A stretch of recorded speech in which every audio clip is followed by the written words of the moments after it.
मैंने आयशा को पहली बार अपनी कज़न की शादी में देखा था। वो आज़ाद कश्मीर की रहने वाली थी और मेरी कज़न की यूनी फेलो भी थी। पहली नज़र में ही मुझे उससे मोहब्बत हो गई। मैंने मौका देखते ही उसे प्रपोज़ कर दिया, लेकिन उसने मुझे कहा कि वो शादी से पहले की मोहब्बत पर यकीन नहीं रखती। वो मुझसे कहने लगी कि अगर तुम्हें आपको पसंद हो तो मेरे घर रिश्ता भेज दे। तो मैंने कज़न की शादी के फ़ौरन बाद उसके घर अपने माँ बाप को रिश्ते के लिए भेज दिया। तो उसके घर वालों ने हाँ कर दी और इस तरह हमारी मंगनी भी हो गई। हमारी शादी 2 साल बाद होनी थी, क्योंकि आयशा की पढ़ाई अभी मुकम्मल नहीं हुई थी। आयशा लाहौर की एक यूनिवर्सिटी से मास्टर्स कर रही थी और हॉस्टल में रहती थी। तो मेरी उससे फ़ोन पर बात होती थी। मैंने उसे काफ़ी दफ़ा बोला कि तुमसे मिलने आना चाहता हूँ, मगर वो मुझे साफ इनकार कर देती थी। मुझे कहती थी कि शादी से पहले मिलना जायज़ नहीं है। उसको ऐसी बातों की वजह से मुझे और भी प्यारी लगने लगी थी। उसे अपनी और अपने घर वालों की इज़्ज़त का बहुत ख्याल था। मेरी छुट्टी ख़त्म होने पर मुझे फ्रांस वापस आना था। तो वापस आने से पहले मैंने आयशा को दोबारा ये ख्वाहिश की कि मैं फ्रांस जाने से पहले एक बार तुमसे मिलना चाहता हूँ। तो उसने मुझे कहा कि ठीक है, मैं एयरपोर्ट पर आपसे मिलने आ जाऊँगी। मैं अपनी फ़्लाइट वाले दिन एयरपोर्ट पर 4 घंटे पहले ही पहुँच गया। एयरपोर्ट पहुँचकर मैंने उसे कॉल की तो उसने मुझे कहा कि मैं थोड़ी देर में आती हूँ। 2 घंटे के मुसलसल इंतज़ार के बाद मैंने उसे कॉल की तो उसने मेरा नंबर मसरूफ़ कर दिया। 1 घंटे तक वो मेरा नंबर बार बार मसरूफ़ करती रही। फिर उसने कॉल अटेंड करते ही मुझे कहा कि मैं नहीं आ सकती, आप चले जाओ। इससे पहले कि मैं कुछ और कहता उसने कॉल बंद कर दी।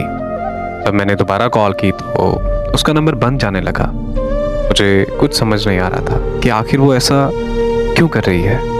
इतने में मेरी फ़्लाइट का वक्त हो गया और मैं उससे बगैर मिले फ्रांस आ गया। हाँ, आकर मैंने उसे कॉल की तो उसका नंबर फिर से बंद जा रहा था। मैं उसके घर कॉल करने ही वाला था कि मेरे घर से कॉल आ गई। मुझे मेरी अम्मी ने बताया कि आयशा के घर वाले हमारे घर आकर तुम्हारा रिश्ता तोड़ गए हैं। ये सुनकर मेरे पाँव तले ज़मीन निकल गई। अम्मी ने मज़ीद मुझे बताया कि आयशा के घर वाले ये कह रहे थे कि ये रिश्ता हमारी बेटी को मंजूर नहीं, इसलिए हम ये रिश्ता यहीं ख़त्म करते हैं। मैंने अम्मी की कॉल बंद की और आयशा के घर कॉल की तो उनका नंबर भी बंद जा रहा था। कि लाख कोशिशों के बावजूद भी मेरा राब्ता आयशा और की फैमिली से नहीं हुआ तो मैं फिर से छुट्टी लेकर पाकिस्तान वापस आ गया। वहाँ पहुँचते ही आयशा के घर आज़ाद कश्मीर चला गया। वहाँ जाकर मुझे आयशा के घर वालों ने बताया कि आयशा लाहौर से वापस घर आई थी और तब उसने कहा कि उसे तुमसे शादी नहीं करनी। हमने उससे वजह भी पूछी थी, मगर उसने कहा कि मैं जहर खाकर मर जाऊंगी लेकिन वहाँ शादी नहीं करूंगी, इसलिए हमने आप लोगों के साथ रिश्ता तोड़ दिया। उसके बाद वो 2 दिन घर रही और फिर वापस लाहौर चली गई, मगर फिर हमें पता चला कि वो लाहौर पहुंची ही नहीं।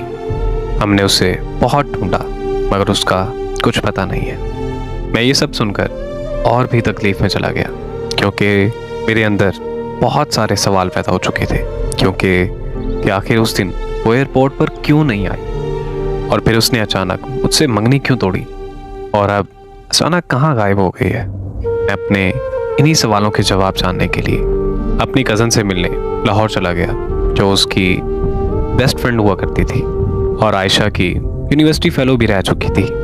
मेरी कज़न ने मुझे बताया कि आयशा यूनिवर्सिटी में एक लड़के से बहुत ज़्यादा प्यार करती है, मगर वो लड़का आयशा के साथ मुखलिस नहीं था। मैंने ये बात आयशा को समझाई थी कि वो लड़का तुमसे प्यार नहीं करता, मगर वो इस बात को समझने तक वो अपना सब कुछ गंवा बैठी थी। प्रेग्नेंट होने का सुनकर उस लड़के ने आयशा को छोड़ दिया। आयशा ने उसकी बहुत मिन्नतें की, मगर उस लड़के ने उसकी एक ना सुनी। आयशा बहुत अरसे तक डिप्रेशन में रही और फिर मेरी शादी पर उसे तुम मिल गए। आयशा खुश नहीं थी कि वो खुद को किसी मर्द के काबिल नहीं समझती थी।